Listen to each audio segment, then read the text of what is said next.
Hi, my name is Amanda, and I'm here to talk to you about communication apprehension. Being nervous, sweaty palms, nausea, dry mouth, dizziness. These are all symptoms from a person who deals with anxiety from communication apprehension. According to the textbook, Think Communications, the anxiety you may experience when speaking to others is referred as many names such as speaking anxiety, podium panic, and stage fright. Who here gets nervous when speaking in front of large groups? Do you get so nervous that you feel sick to your stomach? I know I do. Experiencing some nervousness about public speaking is normal.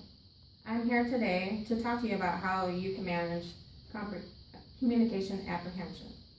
I'll explain steps for managing anxiety in a speech preparation process. Next, I will identify effective techniques for coping with anxiety during delivery.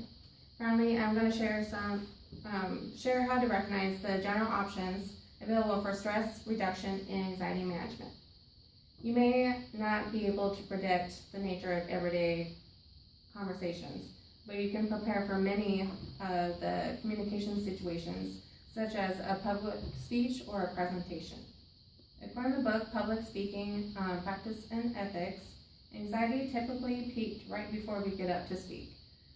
As we progress through our speech, our level of anxiety is likely to decline. Planning your speech to incorporate techniques will decrease the overall stressful experience. According to the book, Public Speaking, Practice and Ethics, communication apprehension begins in the mind as a psychological response. This underscores the importance of a speaker's psychological attitude towards speaking. So practice using positive self-talk rather than negative self-talk. By monitoring how you talk about yourself, you can unlearn old patterns and change the way you think about things that produce anxiety. To reduce anxiety and increase the likelihood of a successful performance, you need to practice out loud in a situation similar to the one you will face when actually performing your speech. If possible, practice in the actual room you're planning on performing your speech. Two very useful tools for anxiety reducing practice are a clock and a mirror. Use the clock to time your speech, and use the mirror to gauge how well you maintain eye contact with your audience. Another great way to manage anxiety in the speech preparation process is watching what you eat immediately before speaking.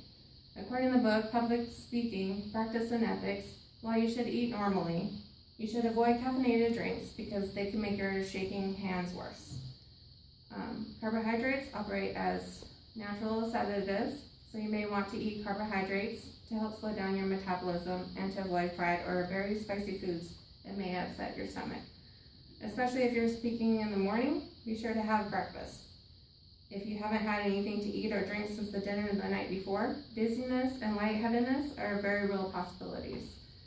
Now you have some major tips on preparing your speech.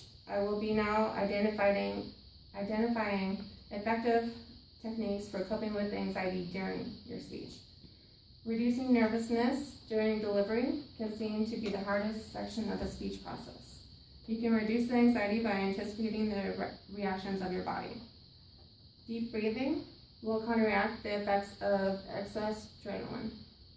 You can place symbols in your notes like slow down or the smiley faces to remind you to pause and breathe during points in your speech.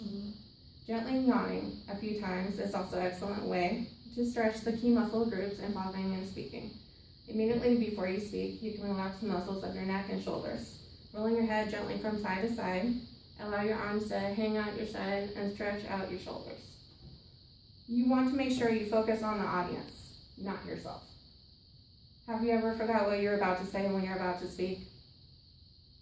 Speaking anxiety becomes more intense if you focus on yourself rather than concentrating on your audience and the material.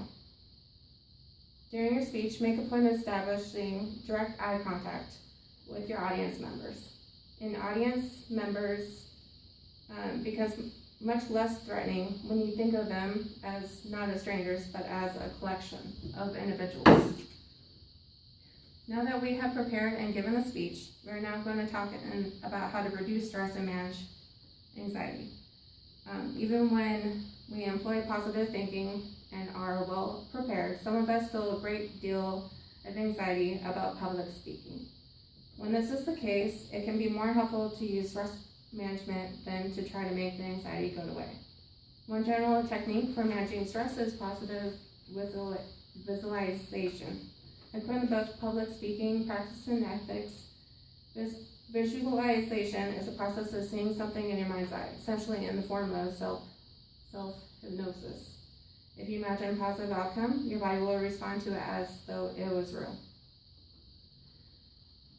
Stress management techniques, including cognitive reconstructing and systematic desensitization, can also be helpful. Making sure to prepare for your speech using the techniques I provided during speech and taking advantage of stress reducing techniques will help you improve your anxiety over time. Thank you. Thank you.